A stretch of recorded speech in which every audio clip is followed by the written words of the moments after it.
Anisa Pohan sebut miliki anak tak membuat jiwa cepat tua. Anisa Pohan turut menanggapi ucapan selebgram Gita Savitri yang merasa awet muda karena prinsip child free atau keputusan tidak punya anak. Istri Agus Harimurti Yudhoyono ini malah merasakan hal sebaliknya. Menurut dia, punya anak justru membuatnya merasa selalu muda. Buat saya punya anak justru bikin jiwa tidak cepat tua. Selalu mau catch up sama dunia mereka, untuk mengerti mereka, tulis Anisa Pohan di Instagram, dikutip Tribun News, Minggu tanggal 12 Februari tahun 2023. Dalam postingannya, Anisa menggunakan bando seolah mengikuti putrinya, Aira. Bener gak sih punya anak jadi kelihatan cepat tua?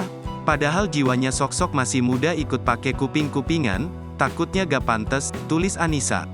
Menitik kolom komentar, kebanyakan netizen sepakat apa yang disampaikan Anisa Pohan. Banyak juga dari mereka yang memuji Anisa Pohan seperti kakak adik bahkan seumuran dengan putrinya.